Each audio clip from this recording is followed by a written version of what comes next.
আসসালামু আলাইকুম ওয়া রাহমাতুল্লাহি ওয়া বারাকাতুহু। আজকে আমরা ব্যবস্থাপনা হিসাব বিজ্ঞান অর্থাৎ ম্যানেজমেন্ট অ্যাকাউন্টিং সাবজেক্টের ক বিভাগের সাজেশন দেব, মানে এ পার্টের সাজেশন দেব। তো আজকের সাজেশনটা দেওয়ার পূর্বে আপনাদের সকলের জন্য একটা ছোট্ট টিপস, সেটা হচ্ছে এটা হচ্ছে ম্যাথ রিলেটেড সাবজেক্ট। এখানে ম্যাথ অবশ্যই করতে হবে এবং এই সাবজেক্টে ম্যাথের গুরুত্ব সবচেয়ে বেশি। তো যারা শুধু পাস করতে চান এবং ফার্স্ট ক্লাস পেতে চান তারা এ পার্টের প্রশ্ন পড়বেন না, পড়ার প্রয়োজন নাই। আগে শুধু পাস করার জন্য যতগুলো অধ্যায় ম্যাথ করা প্রয়োজন, যতগুলো ম্যাথ করা প্রয়োজন সেগুলো আগে করেন। পরবর্তীতে আপনারা এ পার্টের প্রশ্ন পড়বেন। আর এই অধ্যায় এই বইয়ে তো থিওরি পড়ার কোনোই অপশন নাই, কোনোই প্রয়োজনীয়তা নাই, কারণ এখানে থিওরি পড়ে আপনি ওই তেমনভাবে নাম্বার তুলতে পারবেন না। আর যাদের এ প্লাস টার্গেটের প্রস্তুতির মানে বিষয়টা রয়েছে তারা কিন্তু হচ্ছে শুধু ম্যাথ দিয়ে এবং এ পার্ট দিয়ে এ প্লাস পেতে পারেন। অতএব আপনারা অবশ্যই প্রথম প্রায়োরিটি হিসেবে ম্যাথ অংশটাকে বেশি গুরুত্ব দিবেন। চলুন তাহলে শুরু করা যাক।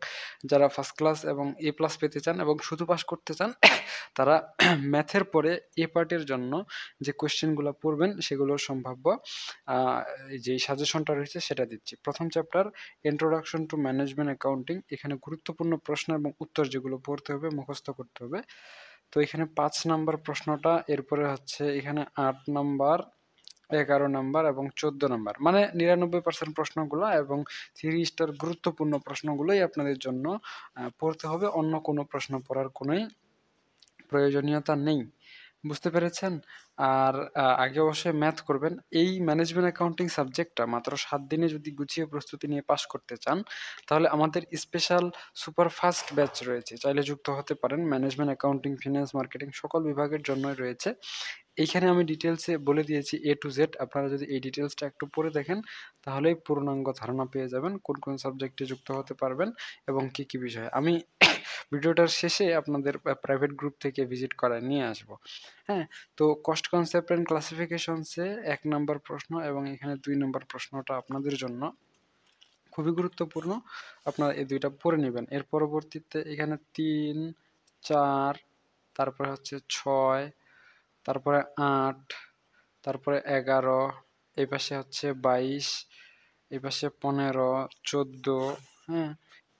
এরপরে এই পাশে ২৪, ২৭, ২৮, এই প্রশ্নগুলো আপনাদের জন্য খুবই গুরুত্বপূর্ণ। এগুলো আপনারা পড়ে নিবেন। ঠিক আছে?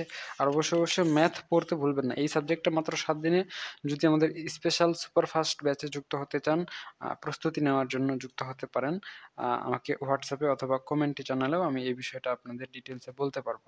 অ্যাবজর্পশন অ্যান্ড ভেরিয়েবল কস্টিং, এই চ্যাপ্টারে গুরুত্বপূর্ণ প্রশ্ন হচ্ছে এখানে ১ নাম্বার, এরপরে এপাশে ৭ নাম্বার, ৮ নাম্বার, ৯ নাম্বার এবং ১০ নাম্বার। ঠিক আছে? আচ্ছা, এর পরবর্তীতে রয়েছে আমাদের ১৪ নম্বর এবং হচ্ছে এই পাশে ১৭ নম্বর। আপনাদের জন্য খুবই গুরুত্বপূর্ণ। এগুলো আপনারা পড়ে নিবেন।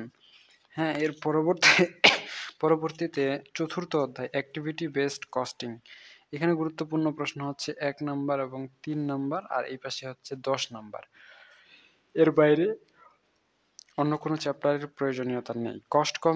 কস্ট ভলিউম প্রফিট রিলেশনশিপ, পঞ্চম চ্যাপ্টারে আপনাদের জন্য গুরুত্বপূর্ণ প্রশ্ন রয়েছে কয়েকটা। ৫ নাম্বার, ৭ নাম্বার, ৮ নাম্বার এবং ১০ নাম্বার। আর এপাশে হচ্ছে ১৩, হ্যাঁ? তারপরে হচ্ছে ১৭, আর এখানে হচ্ছে ২২,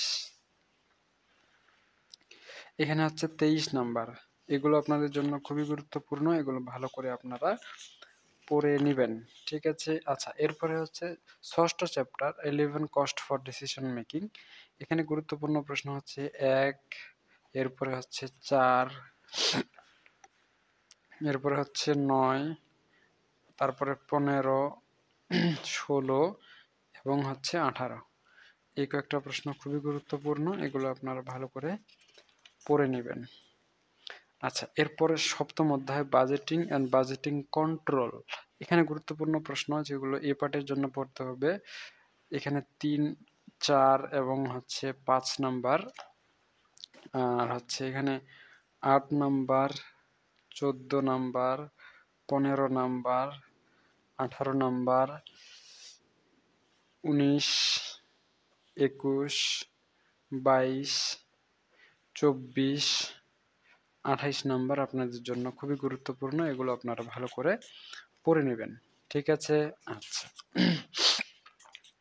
এর পরবর্তীতে আপনাদের জন্য গুরুত্বপূর্ণ প্রশ্ন flexible budgeting, flexible budget chapter number 8 গুরুত্বপূর্ণ প্রশ্ন 1, 2, 3, 8 এবং 7 এগুলো আপনারা পড়ে নেবেন। ঠিক আছে? এরপরে সবশেষে নবম চ্যাপ্টার স্ট্যান্ডার্ড কস্টিং। এখানে গুরুত্বপূর্ণ প্রশ্ন হচ্ছে 2 এবং হচ্ছে 9 নাম্বার। হুম। আর এপাশে রয়েছে আপনাদের 12 নাম্বার এবং হচ্ছে 20 নাম্বার, এখানে 21, 33 এবং হচ্ছে এখানে 34 নাম্বার আপনাদের জন্য গুরুত্বপূর্ণ এবং এই অধ্যায়ের সাজেশন এতটুকু পর্যন্তই রয়েছে। আর আপনারা চাইলে আমাদের অনলাইন ব্যাচে যুক্ত হতে পারেন। আমি ডিটেলসটা দেখিয়ে এরপরে আমাদের প্রাইভেট গ্রুপটা আপনাদের ভিজিট করায় দেখায় আসতেছি, তাহলে আপনারা আমাদের গ্রুপে যুক্ত হওয়ার জন্য আরও বিস্তারিত ডিটেলস পাবেন। সো আপনারা যদি ফেসবুকে আসেন, ফেসবুকে আসলে আপনাদের জন্য তো অনেকগুলো প্রাইভেট ব্যাচ রয়েছে। তো ফর এক্সাম্পল অ্যাডভান্স অ্যাকাউন্টিং 1 রয়েছে, এটা গতকালকে খোলা হয়েছে, ব্যাচ চালু করা হয়েছে, আজকে থেকে ক্লাস শুরু হবে। সো এটা মানে অ্যাডভান্স অ্যাকাউন্টিং 1 এর প্রাইভেট গ্রুপ। এখানে চ্যাপ্টার 1 আপডেট চলতেছে, ক্লাস চলতেছে আর কি। এরপর চ্যাপ্টার 2 ক্লাস শুরু হবে। সো আপনারা অ্যাডভান্স অ্যাকাউন্টিং 1 এ যুক্ত হতে পারেন, অ্যাকাউন্টিং 3rd ইয়ার। এরপরে ম্যানেজমেন্ট অ্যাকাউন্টিং আছে, এখানে অনেকগুলো ক্লাস নিয়ে নেওয়া হয়ে গেছে, আর শুধুমাত্র নবম অধ্যায়ে ক্লাস নেওয়া বাকি আছে। এখান থেকে ফিচার অপশনে যদি আপনারা ক্লিক করেন, তাহলে চ্যাপ্টার 1 থেকে চ্যাপ্টার 9 পর্যন্ত নবম চ্যাপ্টারটাই শুধু বাদ আছে। এই চ্যাপ্টারের ক্লাস এখনো আপলোড করা হয়নি, ক্লাসগুলো নেওয়া হয়নি, সেজন্য আপলোড করা হয়নি। অষ্টম চ্যাপ্টার পর্যন্ত ক্লাস শেষ। সো আপনারা চাইলে যুক্ত হতে পারেন। এছাড়াও আপনাদের যে ফাইন্যান্সিয়াল ম্যানেজমেন্ট সাবজেক্টটা রয়েছে, এই সাবজেক্টে যুক্ত হতে পারেন। 287 জন শিক্ষার্থী এই মুহূর্তে আমাদের এই ব্যাচে রয়েছে। এখানে সুন্দর করে সাজানো A to Z সবকিছুই পেয়ে যাবেন। For example chapter number 3, chapter number 3 তে করবেন। চ্যাপ্টার নাম্বার 3 তে যেই প্রশ্নগুলো আপনাদের জন্য গুরুত্বপূর্ণ, এগুলো A to Z একদম ডিটেইলস বিস্তারিতভাবে সাজানো আছে। সো আপনারা এখানে দেখে দেখে যুক্ত হতে পারবেন। তো কস্ট অ্যাকাউন্টিং এভাবেই আছে। ফার্স্ট ইয়ার থেকে মাস্টার্স পর্যন্ত আপনাদের যতগুলো ম্যাথ আছে সবগুলো ম্যাথ আমরা পড়াচ্ছি। আপনারা চাইলে আমাদের সাথে যুক্ত হয়ে আপনাদের স্কিল বিল্ড আপ করতে পারেন। তো ঠিক আছে, আজকে পর্যন্তই। সকলেই সুস্থ থাকুন, ভালো থাকুন আর আমাদের সাথেই থাকুন। দেখা হচ্ছে আপনাদের সাথে নেক্সট পর্বে। ততক্ষণ পর্যন্ত খুদা হাফেজ।